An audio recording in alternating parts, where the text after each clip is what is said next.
Same issue.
And to the republic for which it stands, one nation, under God, indivisible, with liberty and justice for all. The Long Meadow School Committee maintains educational policies that foster continuous improvement by challenging and supporting all children in a safe and caring learning environment, enabling them to reach their highest potential and to become productive citizens. Through effective communication and positive relationships, the Long Meadow School Committee will make informed decisions in the best interest of the students, the schools, and the Long Meadow community. Correspondence. There are two. Oh, is it? Sorry. There is correspondence for the meeting. We have two emailed letters from Ms. Stephanie Jasmine dated January 29th, 2014 regarding kindergarten registration and the changes for the full day payment. We also have an emailed letter dated January 30th, 2014 from Mr. James Rogers submitting his resignation from the school committee effective immediately. Thank you, Liz. Welcome. Right. At this point in time, we're going to do a little reorganization of the school committee. Jim, obviously, as you know, is our vice chair, and so we're going to be needing a new one. And I will open this up for nominations for vice chair. John? Yeah, I nominate Elizabeth Bone. Sure. Second. I have a motion and a second. Any discussion? Seeing none, we'll call for a vote. All those in favor? Roll call? Oh, and this needs to be done by roll call. All those in favor? Aye. Aye. Aye. Aye. Aye. Great, congratulations, Liz. Thank you. And with Liz being our clerk, we're going to need to now nominate a clerk.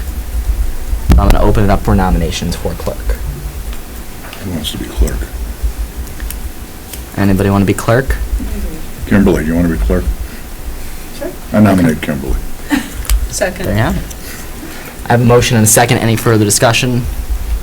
Seeing none, I'll call for a vote. This requires a roll call vote. Aye. Aye. Aye. Aye. All right.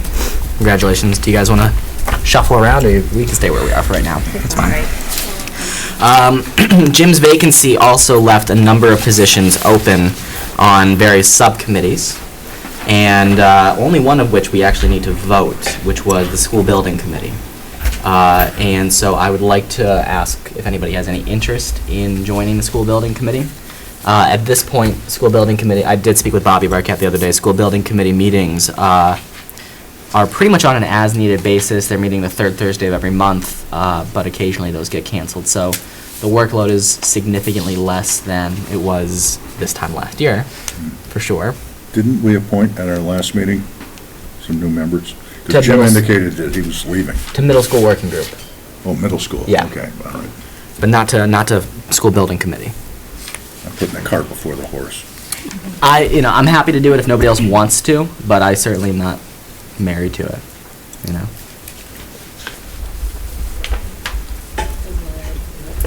Okay, whoever wants to.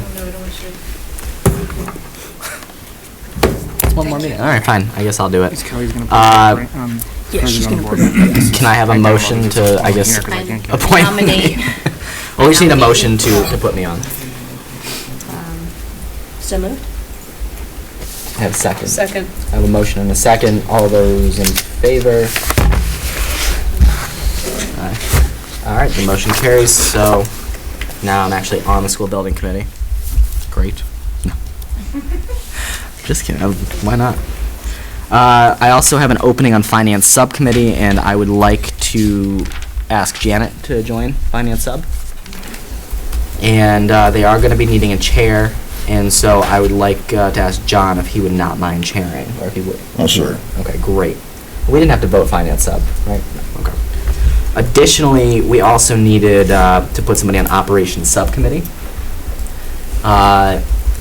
Obviously, Jim was kind of getting the field maintenance thing off the ground. I'm certainly happy to lend help on that, but I'm looking for people to want to do that. And right now, just as a reminder, the people on operations subcommittee are Katie and Kim. We don't have to fill it. We can certainly leave it with just 2 members. That's fine, okay. How are you feeling? I think there was only 2 of the year I was on it, so. Okay, great, so we're just not gonna fill operation sub for that vacancy. And we have capital planning open. I've been doing most of the capital stuff anyway, so I'm just gonna do that. At this point, it just means meeting with capital planning and attending the Thursday night Community Preservation Committee commission hearing, so. All right, great. Is there anything else? There's something else that I need to do. It'll come to me. Okay. All right, we're gonna move right along to visitor comments. Nobody's speaking up. Okay. And so I guess we can move on to school committee comments. John. Yeah, I would like to publicly thank Jim DeRocher for his service to the school committee and the students and the town, and I appreciate his concern to move on to better things. So I wish him the best in his future endeavors. Anybody else? Justin. I had talked last meeting about the Ian Wax tree, and I just wanted to report that the first plaques have gone up, and they look very nice. Fabulous. Great. Kim. I have something, March 26th, I want to have everyone save the date. We're going to start a parent communication meeting. I was talking with Marie is going to lead that, and we're going to host it here at the high school. It's going to kind of give the parents an update on what's going on within the schools and a little bit about Common Core. Seems to be a lot of questioning going on around this, so she's going to give an update. We haven't quite decided which room it's going to be yet, but just save the date, March 26th. Awesome. Any other comments? All right, great. I just have a couple of announcements. The school committee is we're scheduled to meet on Monday of next week for our budget hearing at 7 o'clock in this room. We do have a snow date of Tuesday of next week, that's the 11th, which would be in case of inclement weather. Also, I would like to announce, and I'm surprised Janet's not the one doing this, I'm looking at April already, that the Wolf Swamp PTA will be having a Dinner with the Stars meal on March 22nd, beginning at 6 p.m. Tickets are $50, and you can contact any number of people over there, Worcester and Finland most specifically about that, so purchasing tickets. And I also just want to quickly echo John's comments about Jim. Jim got appointed to this committee a few years ago and has been, I think, a real asset to us. He's provided a lot of really great balance approaching things from with a business background and engineering background. Jim provided us with a lot of really great financial input. Him and Tom went back and forth many times about our budget, and I think that we're better off for it, and he will certainly be missed. So thank you to Jim for his service to the community. All right. Okay. So, superintendent's report? Okay. You have in front of you the budget book, which was following the ASBO procedures that you voted on earlier in the year. As we go through the budget book and the budget presentation this evening, I ask you to look at that with your eye on answering the question, is it worth the work that it went into? If it's something that everybody needs that information, we are more than happy to do it. But this was really a labor of love, and I thank the central office, Susan, Kelly, Tom, Kevin, who put in days and days on this. So if you can look at that and see if that's the type of information that's valuable, are there things that we could cut down, or do you think that you really need everything that's in there? If you do, that's fine, we'll provide it for you. Snow is on everyone's mind, so for those of you watching, we probably will not have school tomorrow, but I won't be able to cancel that till after the meeting, so you can spread the word if there are any students watching. The Attorney General, Michael and I both made contact. I contacted our attorney. Michael contacted the Attorney General's office to talk about that money from the wireless, from Verizon that we lost $750,000 approximately. 75,000. 75,000, sorry. I'm glad you corrected me. 75,000. So we both contacted them to see if there's any recourse in getting some of that money back. Jan Gould, our attorney, is handling it, and she will get back to us as soon as she has some information. Is that it? No. Okay. The elementary principals met today with Kelly. They're working on an elementary schedule, and Chris Collins is chairing the middle school scheduling committee, and Dan's serving on that, as well as several teachers. Our goal is to be able to provide blocks for intervention. It is critical that these schedules are developed in such a way that we can get to our Tier 2 kids and make sure that they get a double dose of what they need. So we're looking forward to seeing what comes back in those schedules. We had another meeting today on lifelong learning. We're looking at adding adult education. One of the things that I'm particularly grateful for is the community support, both for the school budget as well as the new high school. And we'd like to give back to people that don't have children in the school. So we're going to start this spring by offering adult education courses. We're working with Emily Perkins from the Council on Aging. We're putting out a survey to ask what people would be interested in. We're going to keep them very cost effective, as well as offer free slots for anybody that feels they can't afford it. So you'll be hearing more information on that later on. And that's it. Any questions for Marie? All right. I have a short update.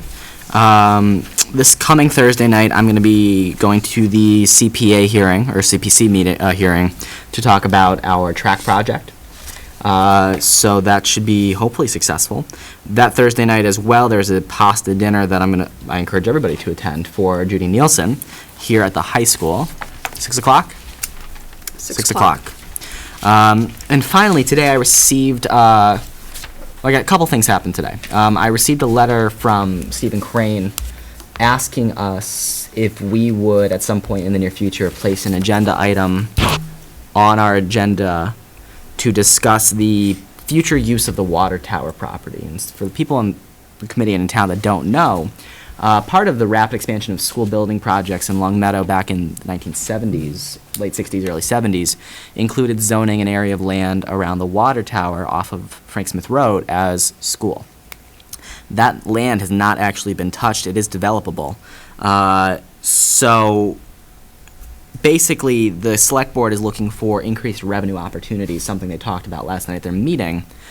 And they would like to know if we, at some point, and we don't need to discuss this tonight, we can have Stephen come and talk to us about what they want, probably in the first March meeting, and we can have a discussion then, but I want to put on your radar whether we would be willing to support the reclassification of that land for development to increase revenues to the community.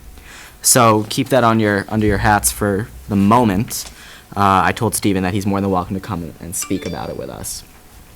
Also, earlier today, Tom and I did meet with a gentleman named Chris Sakirka, who owns a solar panel business, and he kind of just talked to us about what our options are. I think, based on the conversation the select board had last night, there may be an opportunity for us to approach this jointly and kind of leverage several town buildings and school buildings, and he may not be the person to do that based on what he was saying, but that we would probably have to go out to bid for it to get the kind of volume purchasing that we'd be looking for and the kind of benefit we're looking for. So very informative conversation, nothing substantive, and nothing to report on that.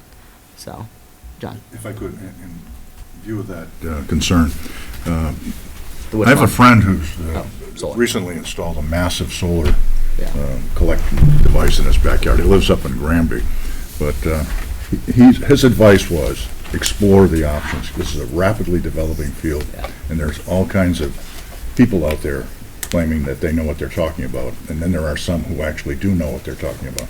And there's some different approaches, and it could actually become a source of income for the town. Definitely. And that would be a nice dispute to have with the town. Should we get the money or should the town? But I'm sure we'll be up for that. But anyway, and seriously, there are a lot of options, and we should be Yeah. very careful about exploring all of them. Absolutely. And that's kind of what we took away from today's meeting more than anything else, was that there's a lot of different opportunities out there for us to go about this. The town was involved in that project 4 years ago, trying to put an RFP out for the landfill to build a solar array. I mean, even in the last 4 years, those opportunities have changed. The cost and the benefit on that has changed. So, I just something to keep on our radar. I mean, I know that Marie Angelides and I will have a conversation about that shortly. So, and that is all I got. Joseph?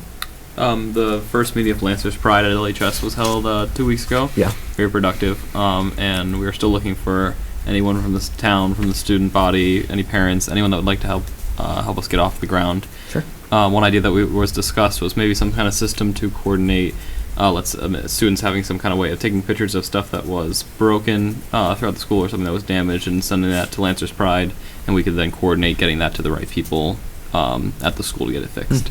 I like that. So that's something we're working on. Great. All right. So for tonight, we're going to dispense. Well, do you guys have a finance sub update besides the budget?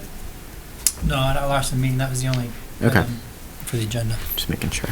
All right. So we're going to dispense with committee reports for tonight, and I'm going to hand it over to Superintendent Doyle for her presentation of this 100-page book. Great, thank you. I'm going to move over there.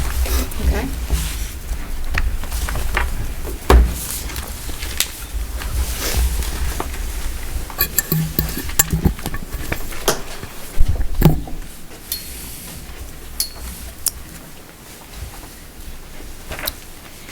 First, I'd like to recognize that the administrative team is with us this evening. We have all the principals as well as central office here, so that if you have any questions, feel free to ask them. I thank the administrators for coming out so that we're able to present this budget to you as a group. We always begin by looking at our vision and mission statement. We expect that students in Long Meadow will be fully capable of excelling in a global community once they're finished here. This sounds like it's verbose and wordy, but it's not. These students are going out into a different workforce than we came from. They're going to be expected to be able to problem solve. They may switch jobs every 5 years. They're going to have to be technologically savvy. They're going to have to be global citizens that are able to work in a multicultural world. So it's important that we're thinking about education and shaping it in a way that prepares students for the skills they'll need tomorrow. We'd like to prepare all levels of learners to achieve to their full potential. We'd like to cultivate confident critical thinkers and problem solvers, develop the skills and habits of mind for lifelong learning, and to contribute to a global community and create and maintain a safe environment. We feel that we do a very good job of that. If you take a look at our core values, excel in learning, 95% of our students go on to college. The other 5% go to two-year colleges, some go to the military, some go directly to the workforce. In terms of succeeding in life, we have students that graduate and become musicians, CEOs, teachers, doctors, lawyers, entrepreneurs, scientists. And we also know that our graduates are successful because many move back to town. Many actually go off and spend their early 20s and 30s living outside perhaps the Boston area or other cities, and then they come back here to raise their families. And we know that they're very successful as they move back into town. We also hope that our students will continue to enrich the community. You heard Joseph talk about Lance's Pride. We know that we have Stroll for Life and many other community service activities where students volunteer, including things like peer tutoring. And it's important that students learn to give back to the community because we're a community of privilege. And with the skills and with the privilege that we have, it's important to give back and make this world a better place. We have many initiatives going on so that we do improve as a learning organization. In terms of how we're doing, we'll get into that in a little bit, but I think we're somewhat disappointed with some of our MCAS scores. Some we saw growth and some we did not. But in terms of what we expect to put these initiatives in place, and we expect to see some pretty significant growth this year. When you start a new initiative, frequently in the second year, the first and second year, you do see a decline in scores because people are switching how they teach, they're learning how to do it, they're becoming familiar with the new materials. So that's to be expected, but at this point, we should see significant increases. The first is the literacy initiative. That's Readers and Writers Workshop, where students are grouped according to ability and also read for small group instruction and then read independently at their level. We've talked a lot about response to intervention. That's Tier 1, Tier 2, and Tier 3 intervention. Tier 1 is in the classroom and the teacher can make minor adjustments or modify the curriculum in order to help someone. Tier 2 is when a student is pulled out of the class, they're given a second dose of instruction, and that's to reinforce what's going on in the class. The third tier is special education for students with learning disabilities that are not successful in the regular education classroom. The entire team is focusing on open response. As we know from the MCAS, that's an area of weakness for us pretty much across the board. I think the high school was the highest with 84% correct on open response. But we had other schools that were down as low as 48% on open response questions. Kelly has put samples on the website for our teachers and our principals to use. We have rubrics out there, and we have practice going on across the district right now in that area. Some people may say, are you teaching to the test? I would respond that no, we're not. To be able to answer an open response question is a lifelong skill. We do it when we answer an email. We do it when we're in conversation. So the ability to write an open response question that gives details and backs up your thinking is extremely important. It's also important to be able to decipher facts from a passage. So we continue talking about STEM, how we can enrich that. We're looking at the addition of honors algebra at the high school class. We will continue clubs after school as we hope that we have more students going into those fields. There are lots of questions on the Common Core right now. It is a national standards that are being used, I think, in 33 states. It's a significant number that have adopted them. When we looked at them, it wasn't a matter of us just being told what to do. We believe they're rigorous, and we believe our children are up to the challenge of us teaching to these standards. We do have to make changes, which is why we've looked at full-day kindergarten. It's also will impact first grade, what teaching goes on there. The Common Core has also been, there have been modifications made at the middle school, particularly in math, and the high schools looked at how that has impacted them as well. Ames Web Assessment has been introduced this year. Ames Web is a way that we can assess literacy skills and math skills. The pilot program began in February for elementary and January for the middle school. It's our hope to get data on the achievement of students prior to the MCAS. An MCAS test is a summative test. It means that it's all done. It's the end. These are formative assessment tools that can be used to monitor growth and to see how students are achieving mid-year as well as at the end of the year.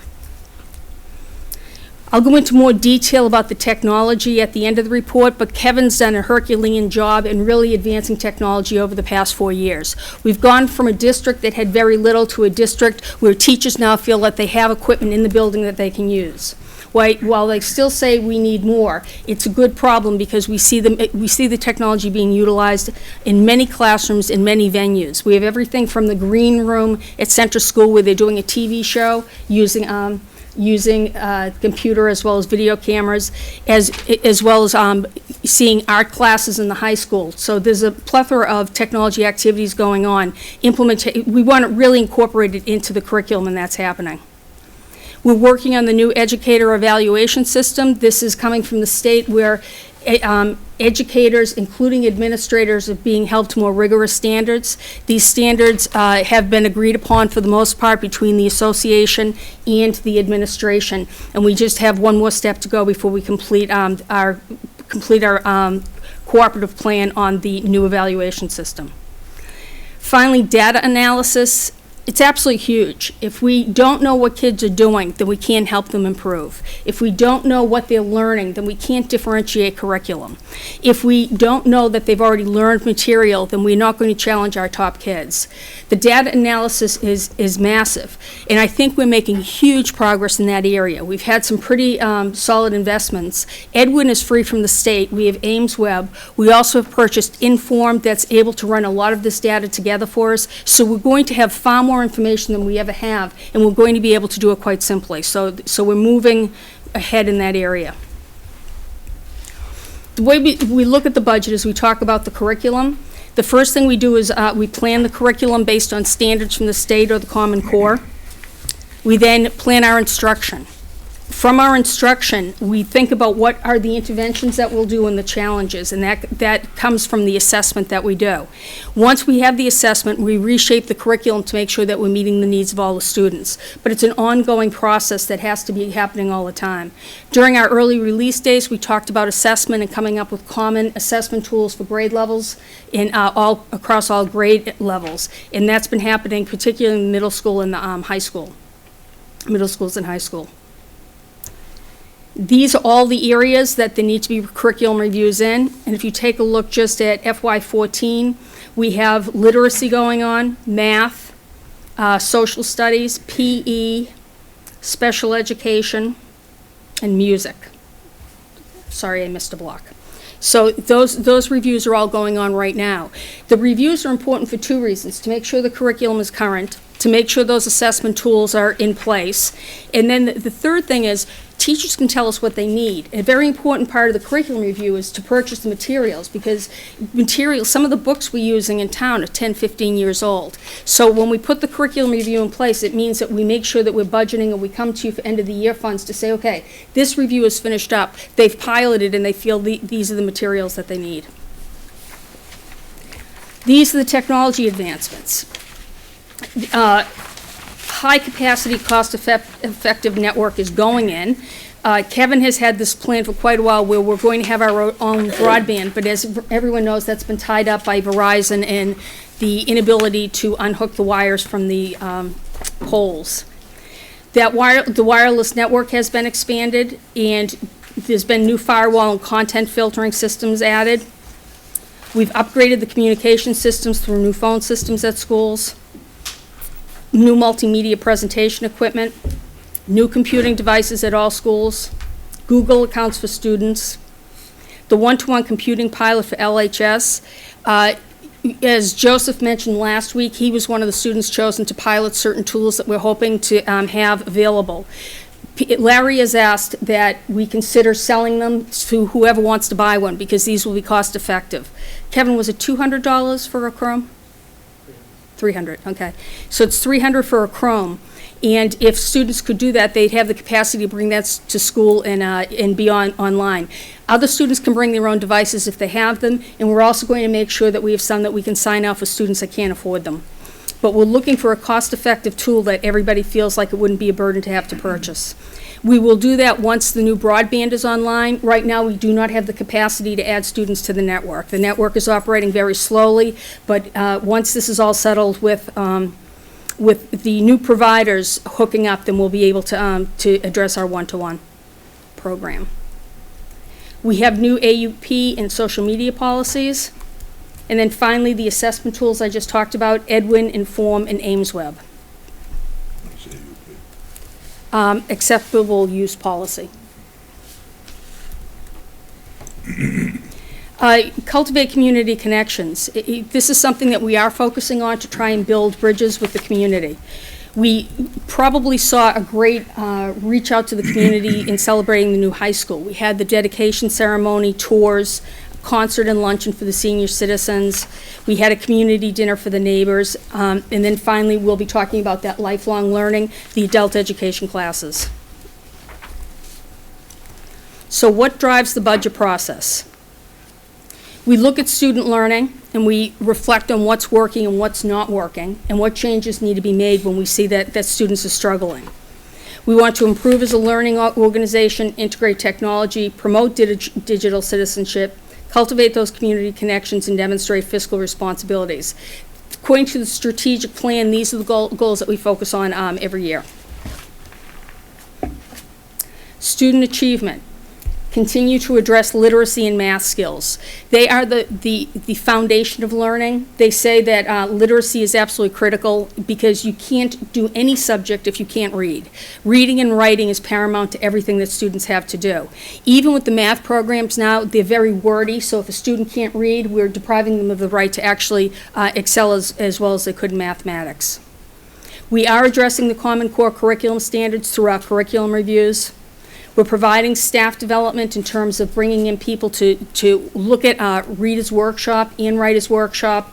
We're giving teachers the tools that they need. This year, school committee purchased the classroom libraries for the elementary teachers. We also bought books for the classrooms last year as well. So we've been supporting them with the materials that are necessary to actually engage students with the curriculum. We continue to work with the technology and broadband, and we're monitoring student growth. Here are some of our outcomes. Longmeadow High School SAT outcomes. The high school always shines. I did call them the Starship, but my team changed it to the Flagship. I did mean Starship. They do exceptionally well. They're recognized throughout the state. With these awards that we win nationally, Longmeadow has a school system in a town that stands out. It really does. But in terms of leading the way, Longmeadow High School has done a phenomenal job. Students are consistently learning at high levels. Their achievement is noteworthy. Whether you look at the MCAS or you look at SAT or ACT, we're seeing success with our students. The average combined scores, critical reading was 563, writing 559, and math 576. And you can see the green is the national. We're way above the state. The state is red and national's green, way above everybody. Critical SAT assessment data. 40% of students scored in the 600 to 800 range on critical reading in 2013. 39% scored in the 600 to 800 range on writing. 45% scored in the 600 to 800 range on math. There were a total of 478 AP exams taken in 2013, signaling a seven-year high. And 87.5 had scores of 3+, compared with only 72.6%. This is one of the things that the state looks for, and when Newsweek magazine ranks us as one of the top in the country, it's because of the number of students that take the AP that challenge themselves. It's because of the number of students that score well on the AP tests and SAT scores. So while these are important for us monitoring our achievement, they're also the reason we get national recognition frequently. This comes from Edwin. Edwin is a tool from the state. It's free. They finally have put on tools that make it easier for us to pull up data. I think we went through this a little bit with the MCAS presentation. Kelly took you through it. But what this is the growth model for how well students are achieving. You have it by various grades, and you can see that the let's stop. The bottom right-hand corner is low achievement, higher growth. Bottom left-hand corner is lower growth, lower achievement. The upper left-hand corner is lower growth, higher achievement. And the upper right-hand corner, which is where we want to be, is higher growth, higher achievement. Now, I'll show you one of the problems with using this type of model. If you look at the high school, they're right in the center, the top green in the center. The problem with Longmeadow High School is they can't go much higher. So on the growth model, while they're scoring very high up near the top, it's hard to get into the higher growth because they're already up there. So that we look at that. We see some other grades that have made significant progress, and you can see that grade 8 writing has really, grade 8 ELA has taken off, and they're moving into that higher achievement. We still struggle with grade 4.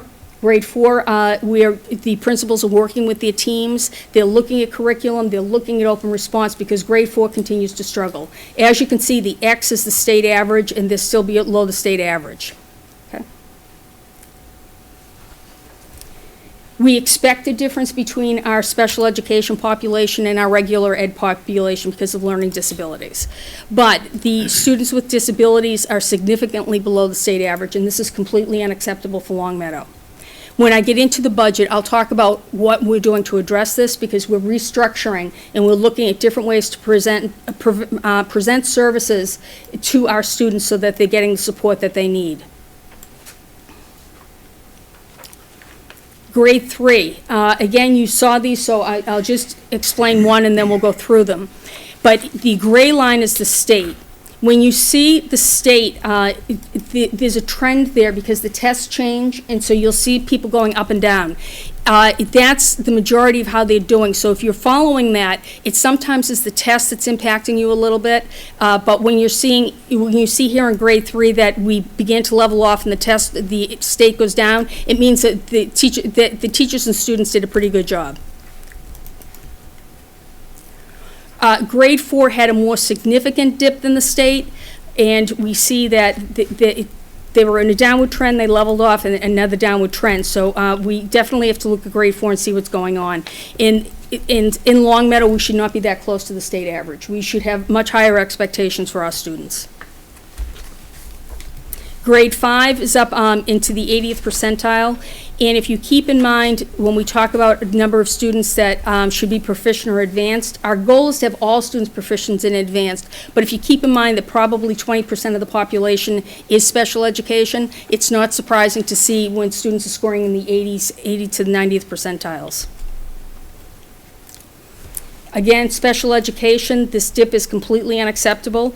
We do have more in-house students, which is great. We're building in-house programs so that kids can stay in their community schools, as well as it's cost-effective. But for some students that impacted because their cognitive delays are more serious and they're not able to pass the MCAS test. But we still should not be dipping at the level that we are. Grade 4. Grade 5, grade 6. And if you take a look, grade 6 is almost high 80s, 90s with their progress. So when we're taking a look at grade 6 ELA, very impressive scores.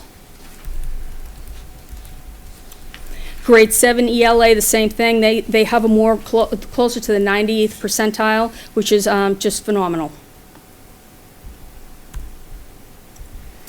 Grade 8, keep in mind, if you take a look at their highest point, the Pinnacle, that was about 99%. It's nearly impossible to maintain a 99% on this test, so that you see the high score and then a dip, but they're still not even down to 90%. So I think we're quite pleased with the progress of 8th grade ELA. Another area to work on.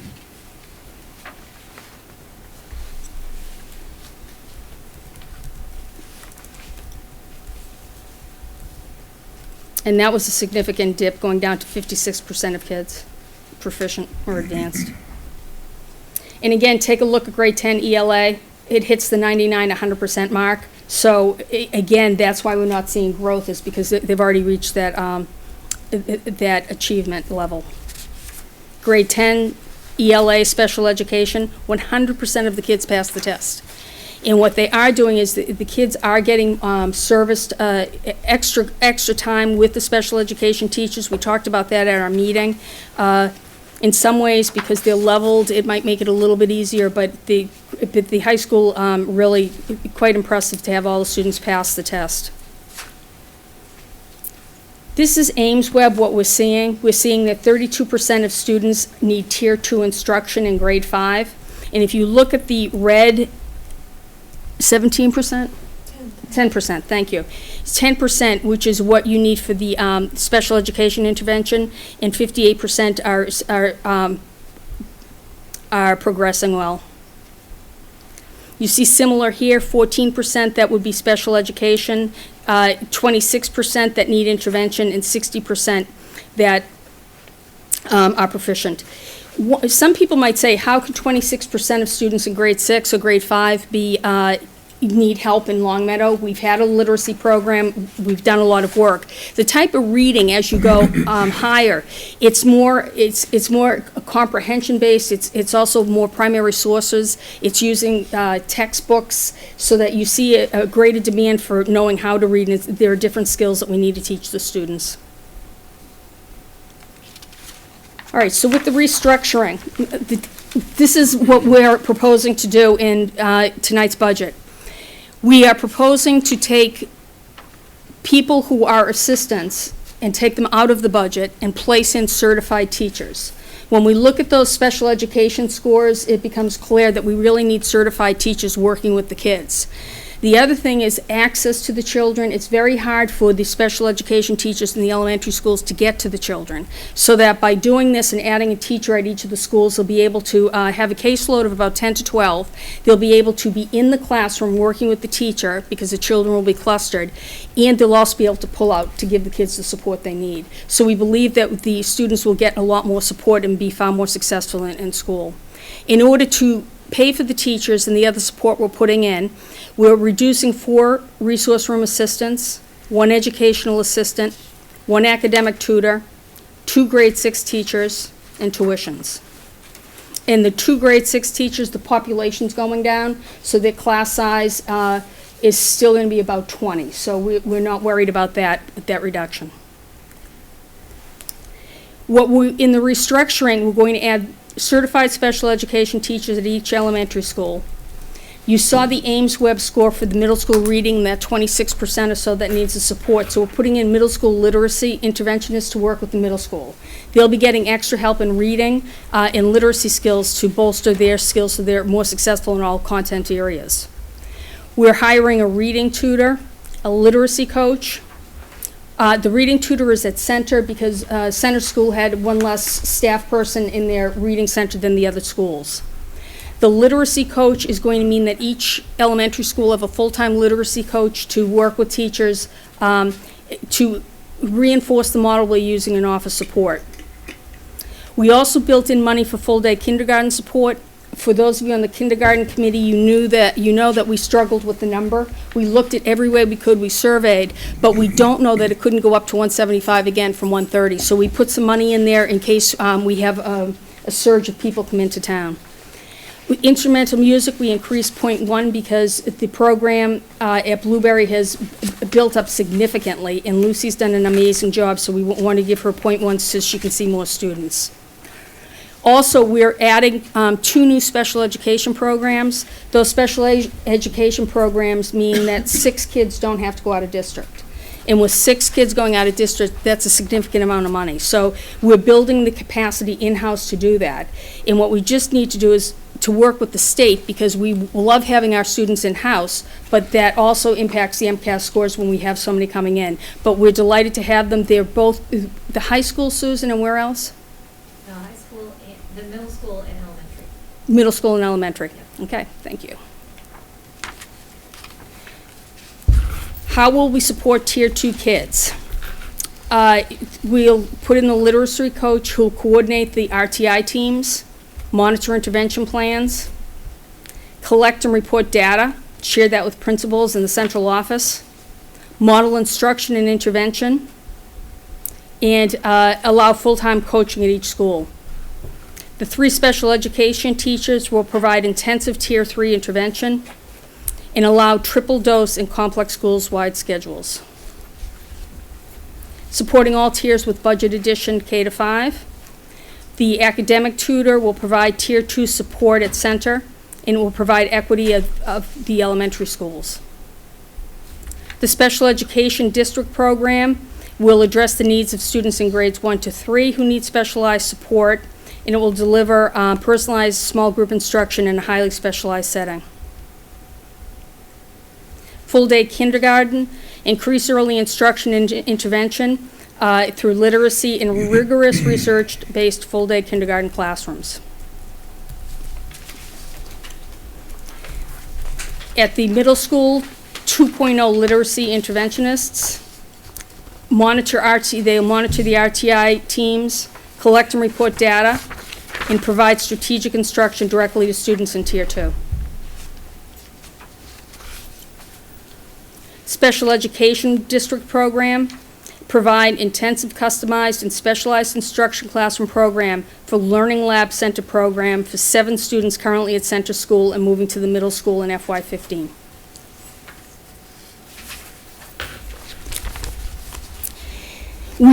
One of our strategic plan goals is to demonstrate fiscal responsibility.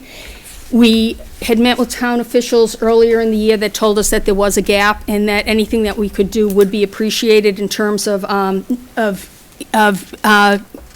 bringing forward a budget that would help close that gap for the town. So we're presenting a budget that is less than the projected allocation from the town manager.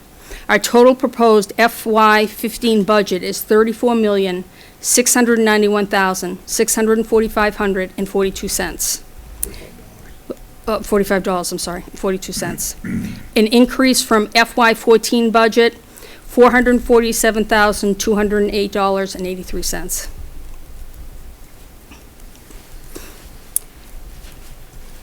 Here's our summary where the general fund difference, grants are down, special revenues down, but from the general fund up, we have that $447,000 again.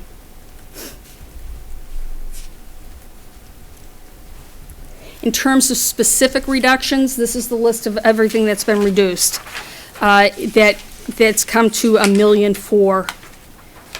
Long-term substitutes, legal counsel, food service, utilities, tuition, educational assistant, resource room assistants, grade 6 teachers, academic tutors, technology consultants, special ed evaluations, special ed after-school home instruction, school choice, the assessment software, school choice, middle school math textbooks, school choice classroom libraries, school choice software, school choice LHS dedication, school choice LHS teacher, staff attrition.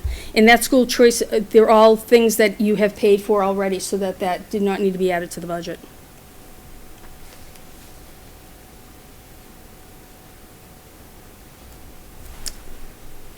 The additions to the budget came to almost 1.9 million.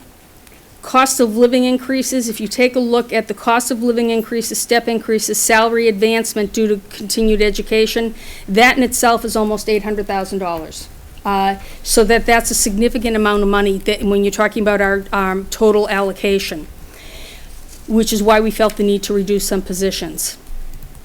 We also put in $15,000 for labor negotiations because we'll be negotiating next year. We have $47,000 for a potential legal settlement. The network administrator is $42,401, but Kevin has shifted money from a consultant line into the budget so that he's paying for this position himself. Kevin, for a long time, has done both hardware, software, and networking, and in every district I've been in, they have at least 2 people doing those jobs, and Kevin's been doing it himself. We're now at a capacity where he can't do both because of time. There's just not enough time in the day. So this is a wise investment to bring in a network administrator that can keep us online, can respond to things very quickly, issues as they arise. Marie, if you don't, that position will also serve as the town as well, correct? Thank you. Yes, it's a town position as well. Thank you. The academic tutor was added at center. Special education teachers, literacy interventionists, the 2 special education programs we talked about, the literacy coach we talked about, full-day kindergarten. We have software and hardware maintenance for the school and the town, bus monitors, instrumental music increase, speech assistant increase, miscellaneous increases, and electricity.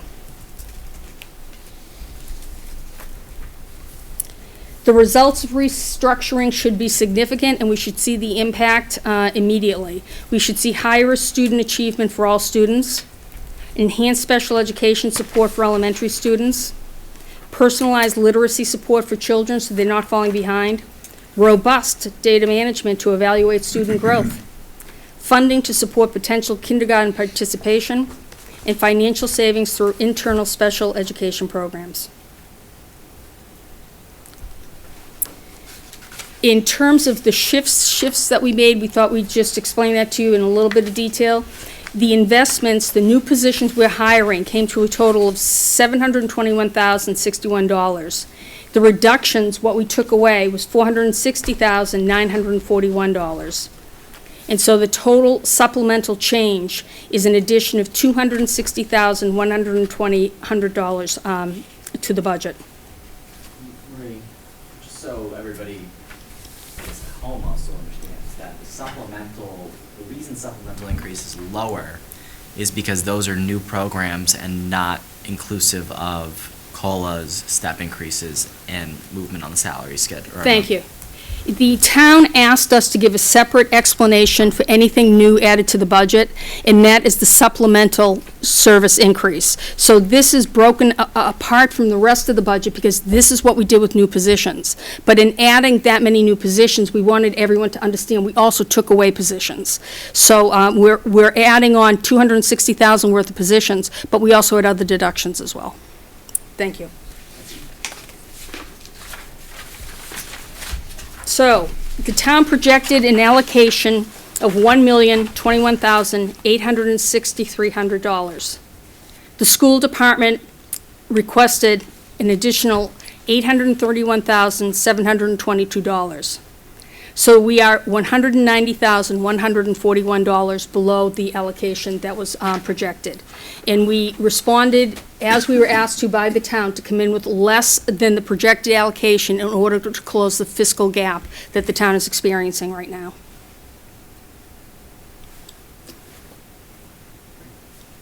Okay, so again, the total increase from the FY14 budget is $208.83. So we're looking at just under $500,000 worth of increases. Okay, and we can't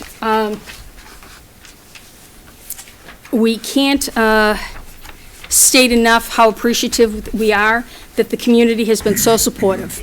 I think there are questions right now because people would like to see our public data soaring, and we'd like to see more students achieving at higher rates. But we are appreciative, and we think that these changes are going to bring the results that everyone wants to see. We also think that the new programs that may have caused some of the dip will turn around as teachers become more familiar with the curriculum they're teaching. We thank the residents, the parents, the senior citizens, the staff, the administrative team, finance committee, select board, and school committee. We really do appreciate your support. Are there any questions? Planning. Uh-oh. All right. Thank you very much, Marie. Well, let's open it up.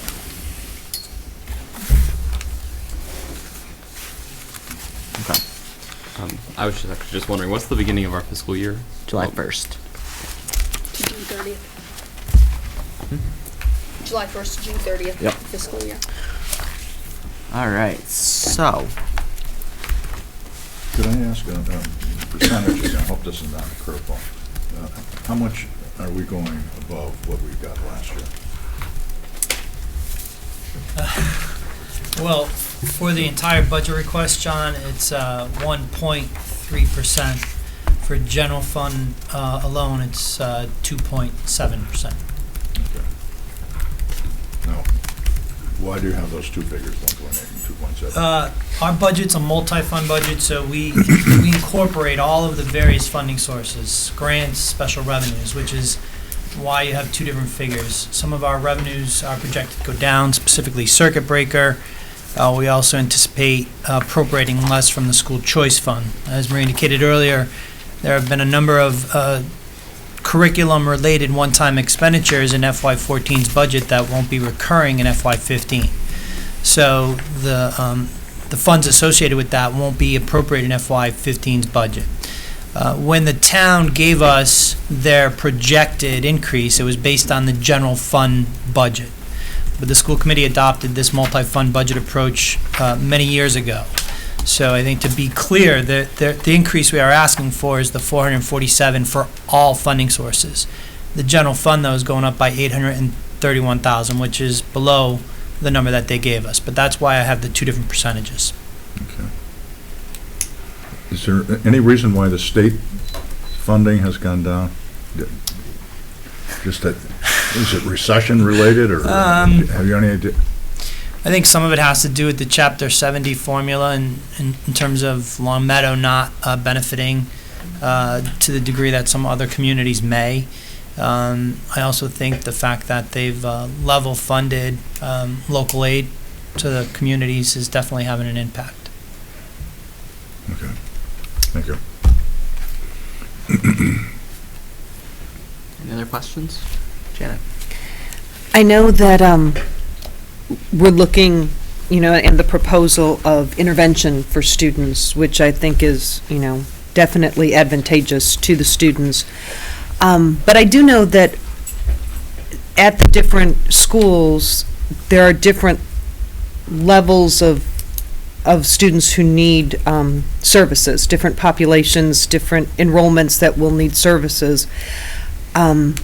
When preparing the budget, was that something that was taken into consideration? Perhaps, if one school has more need or more students in need than another, would they then have more support than another school? Not just that we're saying, okay, to make it even across the board, all three elementary get the same number of interventionalists or specialists or that. Was it taken into account the number of students at each of the schools who are needing those services? It was, first of all, Blueberry has an extra special education teacher because of their numbers, just their population Right. alone.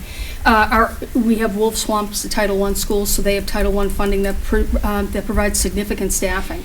And that's very different at Wolf Swamp than it is at the other two schools. Okay. So they, Well, I knew with the differences of enrollment numbers, plus the differences in, special education numbers at each of the schools, I was just hoping that that was, that factor was taken into consideration. it was. Thank you. Anybody else? I have a sort of a budget question. Sure. I feel like the last couple of years, we've really focused on getting, putting a lot of effort into math and, for example, I can't remember what it's called now. Investigations? Investigations, right? And so now we're doing all, like in a student's day, their whole day is, it seems like now a lot of the day is going to take part with literacy. How are you helping the teachers use their time better to fit it all in? Because it seems like maybe if they could synergize everything together with the literacy, or maybe with the social studies and science, or is that kind of taking a backtrack? That's a good question. I think I've asked the elementary principals to come up with a similar schedule for that very reason. I think many of the teachers have said to us, we don't know how to use our time. Right. How much time do you want us to spend on literacy? Because one of the programs calls for 90% for 90 minutes reading and about 90 minutes for writing. It's too much. So it's how you incorporate into the others. But the principals will break that down so the teachers have a better sense of how we want them to use the time, plus have the intervention block. The math, it's still a priority. We do have that math coach, but it just seems like literacy is the one that's challenged right now. But we definitely need the schedules to help teachers adjust their time appropriately. Right, okay. Anybody else? John? Yep. On our list of additions, we have $134,503 increase for electricity. That's on top of what we use this year. Kevin, I think you spoke to this at our finance subcommittee meeting. It's not just lights, is it? It's, well. It's fans. Yeah. Maybe you could come over here. Go to the microphone. I understand it's not so much the lighting. It's more of the HVAC system. It's the systems that move the air around the building and provide fresh air when it's occupied. In a recent meeting with the facilities department, I think there was some confusion as to when when the contractor was really supposed to hand over that, the building management system to us, there's still components that aren't even done with that. So for the year that we've occupied it so far, or almost year we've occupied it so far, we're essentially running this building as if it was occupied 24/7. So that hopefully will provide significant savings when it goes into unoccupied mode. But again, demand has still been high.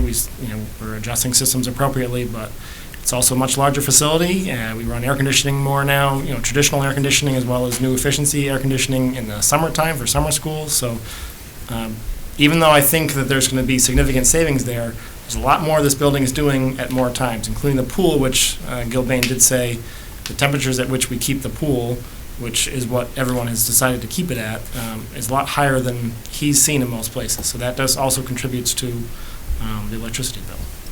Kevin, I was told that we now have the building unoccupied in the evening. Is that true? I'm not sure. I haven't looked recently. Okay. Is that for the lights? Lights and HCHV. No, HVAC. Okay. I know they adjusted after the beginning in early January. They adjusted the temperature settings. I'm not sure if they've adjusted the actual occupancy yet. Yes, okay. Well, I was told they had, so, because that was a major factor in the bills being so excessively high. The reason I ask that is that's the most frequent question I get from townspeople. As they drive by different school buildings, they wonder, why are all those lights on? And some of the lights I understand for the other buildings as well as this are security, just to enhance or allow the police to do a quick surveillance of the building, because they keep potential vandalism down. But the new high school has much more efficient lighting. Yeah, Isn't the that systems correct? here are very highly efficient, which is why, again, personally, I don't feel that's really, even if they were left on all the time, that really wouldn't be contributing to the electric bill like we're seeing. It's running fans and motors in an Right. air system that's really causing the difference. Okay, thank you. Sue. Hi. Hi. Microphone. So, obviously, I know that you and Marie and the elementary teachers especially have spent a lot of time since the MCAS scores come out talking about what they are and why they are. Do you feel that the steps being taken in this budget are the right steps to be taking? Of course I do. With regard to your department specifically. I do. It's not like we haven't asked for additional special ed staff every Right. year since, I came on board. But I really feel like the response to intervention, and the Ames web, the data collection, the progress monitoring is the step that we really need to take in order to get students the help they need early and often and get them moving along. Okay. Yep. Do you, I guess do you think that we're going to be able to get the buy-in from, not just your teachers, but a lot of teachers and really putting the impetus on what we're trying to do here and really bringing it home? I think I've already seen the buy-in. Okay. We've Good. been touring the schools and doing walkthroughs in classrooms, and lots of teachers are on board with the reading workshop, and as this Blueberry Hill had a especially nice walkthrough. So yeah, I feel like the more they see of it, the more they get modeled for them, and the more they see results, which they can see with Ames Web. Right. The better their teaching will be. Okay. Kelly also took a team to Gardner to take a look at the RTI because they're actively involved in doing that, and reports from people they were very impressed. So I think the enthusiasm is mounting for these changes, and I think the staff in particular feel supported. We're just not saying do it. We're saying, okay, we're doing it a new way, and we need to fix this. Right. And obviously the one thing that I think is so transparent, through everything that you recommended is what this is all about and why we're restructuring in certain areas, why we're adding positions and taking some out. And in a way it's still consistent with the DCP response that we've been kind of pushing along for a couple of years. Obviously the reason that I ask is because if this is the budget that passes, these are the positions that we're going to go out and defend. And I just want to make sure that everybody feels good about this. And that we do believe that this is the right response. Obviously getting the opportunity to speak with you guys frequently makes me believe that this is the right thing to do. But still have to ask the question. Yeah, So, more certified staff in front of kids is always yeah. good. Okay. Thanks. Okay, thanks. I have a quick question. Katie. Before you go, Sue, sorry. Oh, sorry. So I think, well, I totally agree and thrilled about more certified staff in front of kids. My only concern is that when we lowered our educational assistants, like the paras in the classroom, it seemed like our test scores kind of started, that's when they took their awful march down. So, you know, that's my concern, is that we're cutting more paras, and I think if you looked at the correlation, I think the grades that the scores kind of tanked in didn't have a lot of pairs in the classrooms. We had lots of kids take the portfolio assessment over the years, and portfolio assessment students come back as a warning regardless of how well they do. When you're looking at groups of kids of 17, 18, it takes 2 or 3 kids to throw that skew way off. So, you know, the scores look like they could take a big dip. That really could be the difference between 2 or 3 students in a cohort group. So it's much more tenuous in a smaller group like that. But I think that we have a lot of paraprofessionals. We have more than most districts. We've been strategically reducing them, but we always add in every year where we feel like we need to. Right, Mr. Mazza? he's avoiding that. Yeah, he'll see you after the meeting. But no, I don't think that actually has a correlation. I think we need to get more certified staff who really know what they're doing in front of kids more often, more times during the day. So, yeah. Oh, we have great paras though. Right. Okay. Thank you. Okay. That's interesting. Why do we need bus monitors? Why do we need more bus monitors? Tom, could you answer that? That's my question. Like our transportation, we contract that out to the collaborative. Right. And the number of monitors that are needed are based on the students that are being provided transportation. Okay. So in FY14's budget, we actually reduced it, but we're seeing an increase in this year's cost associated to that service. So this budget reflects what our current costs are and what we anticipate next year to be. Are these bus monitors on school buses traveling in district or out of district? Primarily out of district. Okay, just making sure. And is this a type of one-off increase that we could potentially balance with the transportation fund? We already appropriate $60,000 from Okay. that fund to offset the cost of transportation. So I don't know that we have the capacity to absorb this also. That's fine. I had a question. There's a reduction for electricity under reductions, and then there's also an increase under additions. So the reduction actually are in the other 5 schools besides the high school. Okay, so that's just for the LHS. We specifically wanted to isolate the high school alone to show what that, what the impact is doing in terms of our budget. The town, when they put their projection together, put a specific dollar amount in based on projected increases, and so we wanted to show them what the actual costs are based on consumption levels at this time. Great. And this literacy coach increase, that is to increase it so that there's approximately 1 FTE at each elementary school? There will be 1 at each elementary school. So right now we have got 1 splitting time between 2 And schools. Wolf Swamp has full-time. And Wolf Swamp has full-time. Correct. Okay. Just making sure.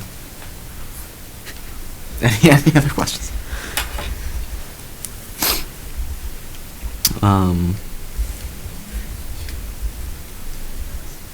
Okay. All of this information is posted on our website. Yes. Janet? With the reduction of a grade 6 teacher at each of the middle schools, I'm familiar with Glenbrook because that's where my children go. I know that the teachers work as teams. How is that going to affect the team approach if we're reducing 1 at each of the schools? At Glenbrook, there will be 4 teachers, so that will be a team. Chris, how will that impact? Yeah, we will have to structure a little differently, but that's going to be required anyway because we're changing our schedule. So that would have happened regardless. Having an even number certainly is easier to schedule than having an odd number, but we can make, 2 years ago we had an odd number, so we can make it work either way. Okay. Okay. Great. All right, well, I mean, I think that what you guys have done here, and I know that this specifically, this 100-page book that we kind of pushed you guys into doing, but we didn't push you guys too hard because Tom said we could do it.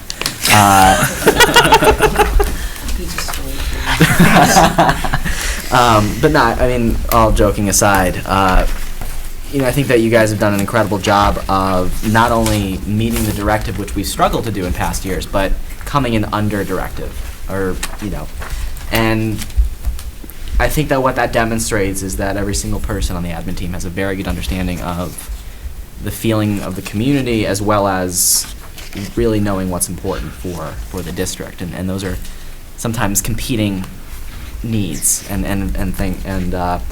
so I think that what you guys have done here is fantastic, and I commend all of you for all the work you've done on it, because this, I think, is the type of thing that's going to help us excel as a district, and hopefully make this budget year a little less arduous.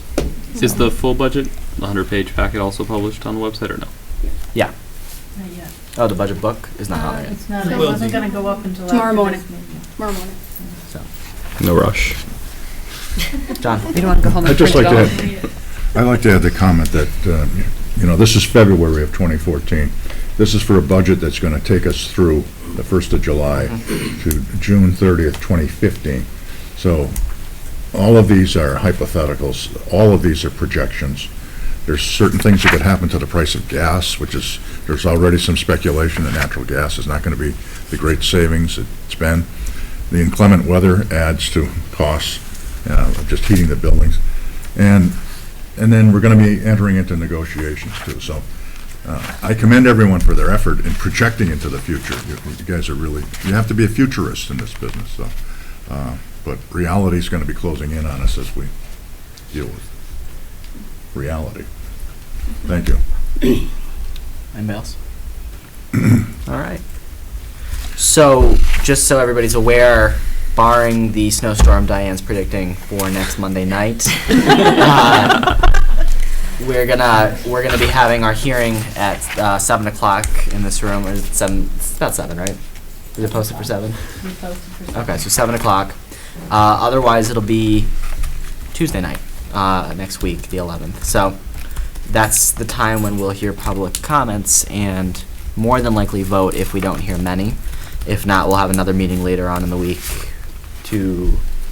Well, we have to- Tuesday reserved, right? Tuesday is the snow date in case of Monday, but if we don't meet Monday, then we're gonna have to find another day to meet because we're hearing on Tuesday.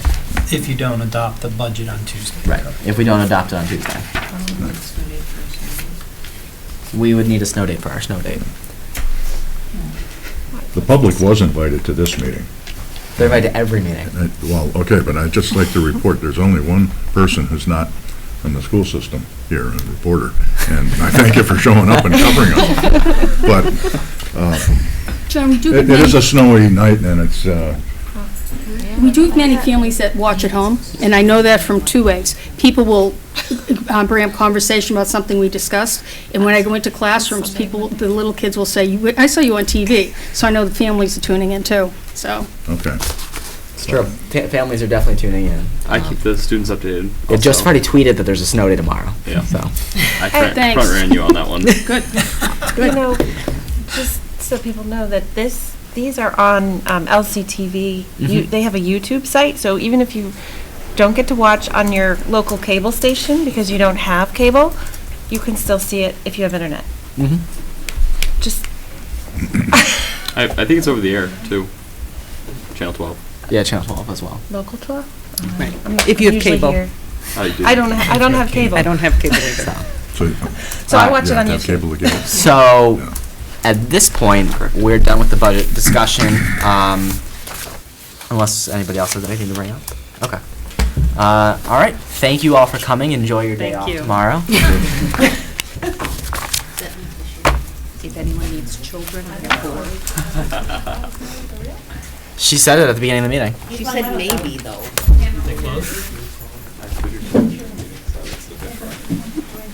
All the teachers are texting me. All right. What is it? Next up on Thank you the- very much, everybody. Thank you. We're pretty much done. Actually, wait one second. Okay. All right, we've got consent agenda. I move on the recommendation of the superintendent that the school committee approve the consent agenda for the February 4th, 2014 school committee meeting as presented. Second. I have a motion and a second. Any further discussion on the consent agenda? Seeing none, I'll call for a vote. All those in favor? Aye. Aye. All right, and before we adjourn, I do have just one other thing to bring up the thing I remembered during my report, which is that you probably all saw an email I sent out the morning after Jim's resignation went into effect. The process for what happens when there's a school committee vacancy is that we typically appoint someone until the following election. That's a joint appointment. That's a joint appointment with the select board. And the select board is voting tonight to add the 1-year seat to the agenda, or to the ballot in June. But in the meantime, we have the option of appointing someone. And I received a call from Mark Gold later in the day on Friday asking if we felt it was necessary. And I said, well, it's our prerogative as a board to make that decision of whether we want to be fully staffed. And so before I have Debbie House post the opening, or the appointment, and the process for that is that if we agree tonight, she will post it tomorrow if she's in the office, if not Thursday. And then that posting will go up for 15 days on the town website, and we'll accept applications. After 15 days, we'll hold a joint meeting for interviews with the select board, and then approximately 1 week from that date, we will hold another joint meeting to vote. So I want to, and I don't know if we need to vote or if we just can go by consensus on this, but I'm open to hearing whatever you guys think. John? Yeah, I think we should go ahead and fill the vacancy Sure. Prior to the election in June. And the reason for that is there's a lot of work being done by subcommittees, and we've lost a person who was doing quite a bit of that work. So we should, without adding too much to our duties, we should go out and find someone who's interested in serving the town Sure. and the schools. Okay. Anybody else? Liz? I would agree. Also because if someone was considered running, they can get their feet wet and they can see how it is. Janet? Would they, if we do appoint someone, would they still have enough time to turn in their paperwork to run on the ballot? They basically have to be running the whole time they're applying. Okay. Papers I think are due on the 18th of March. I think the last day you can take them out is maybe a week before that. Okay. Or maybe 5 days before that. I mean, because I understand and respect what Liz is saying with that, but Yeah. knowing the time frame of when papers are due to get your name on and everything, I don't know that anybody would have a chance to get their feet wet unless they had already put their name in. Well, they can decide if they don't want to run. True. Drawing from the race. But I believe we're talking, the vote would be on March 3rd, right? It all depends on when the posting Well, goes the up. interviews would be the 17th, and you could make the 25th. We're Yeah. going to do it. That March. timeline's pushed out by 3 days at this point because I waited until tonight to have her put Okay, the posting up. But I yeah. think you have until the 17th to get your papers in. Yeah. I know it's a smaller window. Right. It's a smaller window. I mean, I think the question is, the question that gets asked at every single appointment that I've been a part of is, are you going to run again? So, I mean, that kind of answers that question, I guess, if they're already running. But, I mean, like I said, I don't particularly have an opinion on it. I think if we can get somebody on here throughout, budget, great. And if not, then, we just start them fresh on June 4th. Right. It's either one.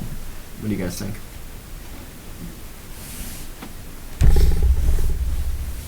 Maybe we should vote.